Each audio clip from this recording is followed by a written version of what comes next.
दोस्तों, मैं जिस मूवी को आज आपके लिए लेकर आया हूँ उस मूवी का नाम है 12-12 और नाम से ही पता चल रहा है कि ये मूवी शैतान के बारे में है। तो अगर कोई कल्ट और शैतान इंसान के जरिए अपने बेटे को जन्म दे तो उस बच्चे में किस हद तक शैतानी ताकतें होंगी, ये आपको आज की हमारी इस कहानी में पता चलेगा।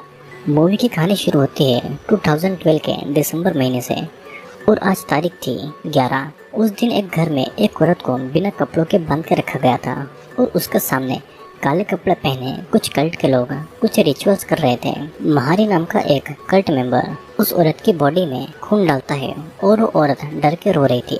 महारी फिर मंत्र पढ़ के एक चाकू से उस औरत के पेट पर वार करता है और फिर अगले दिन हम एक हॉस्पिटल में वेरोनिका की डिलीवरी होता हुआ देखते हैं। कार्लोस वेरोनिका को संभाल रहा था और वेरोनिका 27 घंटों से लेबर पेन में थी, तो डॉक्टर सर्जरी करने का डिसाइड करते हैं। लेकिन कार्लोस ऐसा नहीं चाहता था और इस बात पे कार्लोस और डॉक्टर के बीच में झगड़ा होता है। डॉक्टर उसे ऑपरेशन थिएटर से बाहर निकाल देते हैं और इस तरफ महारी भी हॉस्पिटल में कुछ ढूंढ रहा था। ऑपरेशन थिएटर में डॉक्टर वेरोनिका का पेट फाड़कर उसका बच्चा निकालता है और उसी दौरान बाहर तूफान भी आने लगता है। अचानक वही बच्चा डॉक्टर के गले को काटकर उसे वहीं पर मार डालता है और फिर वो बच्चा नर्स को भी इसी तरीके से मारता है। इसे देखकर वेरोनिका भी बहुत ज़्यादा डर जाती है और पुलिस के आने के बाद में वेरोनिका अपने बच्चे को गोद में लेकर उसे सेबास्टियन नाम देती है। कार्लोस भी उस बच्चे को देखकर बहुत ज़्यादा खुश था और 6 दिनों के बाद में वे दोनों सेबास्टियन को लेकर अपने घर पर आते हैं। लेकिन कार के पास में ही वे सभी एक मरे हुए चूहे को नोटिस करते हैं। उसी रात को कार्लोस बाथरूम में बहुत सारी मरी हुई मक्खियों को नोटिस करता है। वो उन मरी हुई मक्खियों को उठाकर टॉयलेट में फ्लश कर देता है, लेकिन फिर भी बहुत सारी मरी हुई मक्खियाँ टॉयलेट से भी निकलने लगती है। किसी तरह वो उन मक्खियों को फ्लश करता है और इधर महारी उनके घर में घुस चुका था। वेरोनिका और कार्लोस जब बाहर थे तो उनको एक अजीब सी आवाज़ सुनाई देती है। वेरोनिका फौरन घर के अंदर जाती है और तभी कार्लोस को घर के अंदर महारी दिखता है, जिसे देखकर वो घर के अंदर भागता है, लेकिन घर के अंदर उसे कोई नहीं मिलता है। वेरोनिका भी सेबास्टियन को लेकर कार्लोस के पास जाती है और उसने पुलिस को कॉल कर दिया था। कुछ समय के बाद में वहाँ पर डिटेक्टिव बर्न्स आते हैं, लेकिन छानबीन के बाद भी उन्हें कोई नहीं मिलता है और तब वो हॉस्पिटल के मर्डर्स के बारे में उनसे पूछते हैं, क्योंकि हॉस्पिटल के सीसीटीवी कैमरास उसी समय खराब हो चुके थे। रात को वेरोनिका अचानक से अपनी नींद से उठ जाती है और उसे अपने पैरों के पास में कुछ महसूस हो रहा था। कंबल हटाने पर वो वहाँ पर सेबास्टियन को देखती है और फौरन बाथरूम में जाती है। कार्लोस भी किचन में पानी गर्म करने जाता है, लेकिन जब वह सेबास्टियन की आंखों में देखता है तो वो पजेस्ट होकर अपने ऊपर ही गर्म पानी को डाल देता है, जिससे कि उसके जलकर वहीं पर मौत हो जाती है। वेरोनिका वहाँ पर आकर ये सब देखकर बहुत ज़्यादा रोती है। वो सेबास्टियन को वहाँ पर ढूंढने लगती है, लेकिन सेबास्टियन वहाँ नहीं था। वो देखती है कि महारी उसे अपने साथ में लेकर जा रहा था। एक चाकू दिखाकर वेरोनिका अपने बच्चे को मांगती है, लेकिन महारी उसे धक्का देकर गिरा देती है। किसी तरह वेरोनिका ने सेबास्टियन को अपने पास ले लिया था।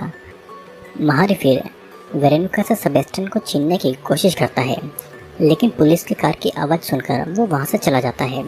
डिटेक्टिव बर्न्स वहाँ पर आकर सेबास्टियन को ऑफिसर वोकल के हवाले करने को कहता है, क्योंकि वेरोनिका से उनको पूछताछ करनी थी। दिल पर पत्थर रखकर वेरोनिका अपने बच्चे को ऑफिसर के हवाले कर देती है। रास्ते में ऑफिसर वोकल जब सेबास्टियन को ले जा रही थी तो सेबास्टियन सीट बेल्ट से उसका गला घोटने लगता है। वो एक चाकू से सीट बेल्ट को काटने की कोशिश करने लगती है, लेकिन चाकू उसके हाथ से गिर जाता है और तभी कार एक जगह पर टकरा जाती है, जिससे कि ऑफिसर वोकल की वहीं पर मौत हो जाती है।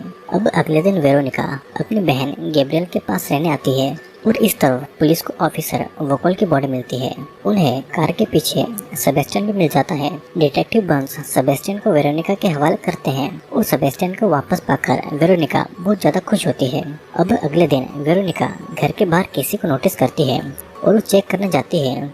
वहाँ पर उसको एक फ़ोन मिलता है जिसमें कंटिन्यूस 12-12-12 नंबर से कॉल आ रहा था, जिसे उठाने पर कोई सेबास्टियन नाम का बात कर रहा था। यह सुनकर वो फौरन रूम में जाती है, लेकिन वहाँ पर सेबास्टियन पहले से ही मौजूद था। उसकी बहन गैब्रियल उसे भरोसा दिलाती है कि सब कुछ ठीक है। अचानक गैब्रियल अपना रूप बदलकर चार्ल्स बन जाती है, जो कि वेरोनिका से जबरदस्ती करने लगता है, लेकिन ये बस उसका एक सपना था और सेबास्टियन भी सही सलामत था। इस तरफ महारी उनके घर में घुसने की कोशिश कर रहा था और वेरोनिका उसे खिड़की से देखकर उसे जाने को कहती है। मारी उसे समझा रहा था कि सेबेस्टियन उसका बच्चा नहीं है और वेरोनिका ने डोर को पूरी तरीके से लॉक कर दिया था। कुछ समय के बाद में महारी वहाँ से चला जाता है और एक डिलीवरी बॉय वहाँ पर आता है। तब जाकर वेरोनिका डोर खुलती है। जाते समय वो यही बातें अपने फ्रेंड को फ़ोन पर बताकर सेबेस्टियन के चेहरे का मजाक बना रहा था। अब जब वो कार में बैठता है तो पजेस्ड होकर अपना ही गला काटने लगता है और उसकी वहीं पर मौत हो जाती है। गैब्रियल के आने पर वेरोनिका मारी के बारे में सारी बातें उसे बताती है और तभी वहाँ पर डिटेक्टिव बर्न्स आते हैं। डिटेक्टिव बर्न्स कुछ क्रिमिनल की फ़ोटोज़ वेरोनिका को दिखाते हैं। उन फोटोज़ में एक फ़ोटो महारी की भी थी। वेरोनिका उसे बता देती है कि महारी ही उसे कई दिनों से स्टॉक कर रहा है। डिटेक्टिव उस प्रॉपर्टी की छानबीन करने लगते हैं और उनको एक जगह पर मरा हुआ चूहा दिखाई देता है। डिटेक्टिव बर्न्स घर के अंदर आकर महारी के बारे में कुछ जानकारियाँ उनको बताता है और साथ ही वो उनकी सेफ्टी के लिए पुलिस फोर्स उनके घर पर भेजने वाला था। उनके जाने के बाद में गैब्रियल वेरोनिका को सुनाने लगती है कि उसकी बेटी के मरते समय वो उसके पास में नहीं थी और इसीलिए आज उसके साथ ये सब हो रहा है। रात को फिर पुलिस उनकी सेफ्टी के लिए उनके घर के सामने आती है और उनको भी घर के बाहर मरा हुआ चूहा दिखाई देता है। घर के अंदर वेरोनिका अपना सामान पैक कर रही थी और तभी वो ये नोटिस करती है कि आईने के सामने उसकी परछाई उसे देखकर हंस रही है। वो अपने आप को शांत करने के लिए उस आईने से दूर हट जाती है और बाथरूम में गैब्रियल ये देखती है कि सेबेस्टियन उसकी तरफ बुरी तरीके से देख रहा है। रूम के बाहर आकर वो वेरोनिका को ये बातें बताती है और दोनों के बीच में इस बात को लेकर झगड़ा होने लगता है। अब उसी समय सेबेस्टियन आकर गैब्रियल के पैरों का मांस खाने लगता है और वो उसके गले को काटता है। अपने बेटे का ये रूप देखकर वेरोनिका बहुत ज़्यादा डर गई थी और घर के अंदर की आवाज़ सुनकर ऑफिसर कार से बाहर आता है और वहाँ पर सेबेस्टियन को देखता है। उसी समय महारी पीछे से आकर ऑफिसर को मार डालता है और वहाँ से भाग जाता है। ये सब देखकर वेरोनिका अथॉरिटी को कॉल करती है और इधर सेबेस्टियन रेंगता हुआ रोड तक जाता है। एक लड़की सेबेस्टियन को देखकर पुलिस को इसकी जानकारी देती है। वो फिर सेबेस्टियन के पास जाती है लेकिन कुछ ही समय में वो पजेस्ड होकर खुद को एक ऊंचे पहाड़ से गिरा लेती है और अपने आप को मार डालती है। अब इसी तरह वहाँ पर बर्ड्स और एनिमल्स भी मर रहे थे और फिर बारबरा नाम की एक औरत को सेबेस्टियन मिलता है। वो उसे अपने घर पर लेकर आती है और उसकी एक बेटी भी थी जिसका नाम कायला था। अचानक सेबेस्टियन बारबरा के हाथ में काट लेता है और कायला और बारबरा पजेस्ड हो जाती है। बारबरा अपना सर पानी में डालकर खुद को मार डालती है और कायला सेबेस्टियन को घर के बाहर छोड़कर घर में आकर गैस को ऑन करके आग लगा लेती है। अब सीन कट होता है और दिन आता है 21 दिसंबर 2012 का। वेरोनिका हर जगह सेबेस्टियन को ढूंढ रही थी और एक होमलेस मैन उसे रोककर कहता है कि अंत करीब है। वेरोनिका बात को इग्नोर करके आगे बढ़ती है और एक प्रीस्ट उसे रोककर उसकी मदद करना चाहता था।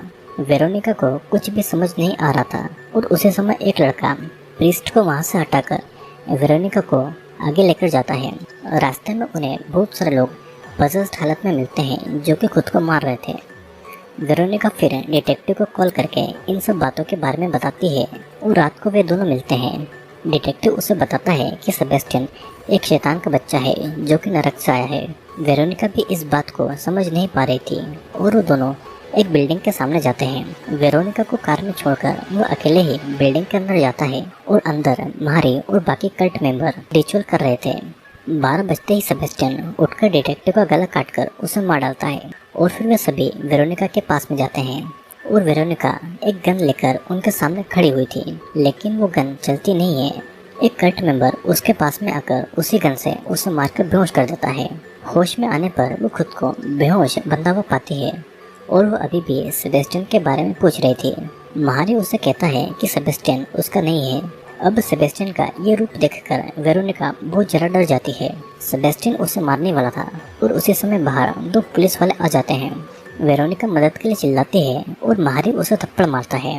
पुलिस वाले उस रूम के अंदर आते हैं और उनको वहाँ पर डिटेक्टिव बर्न्स की डेड बॉडी मिलती है। अचानक से एक ऑफिसर को सेबेस्टियन काट लेता है और वो कुछ समझ पाते हैं। उससे पहले एक कल्ट मेंबर पुलिस ऑफिसर को चाकू से मार डालता है। दूसरा पुलिस ऑफिसर उस कल्ट मेंबर को शूट कर देता है।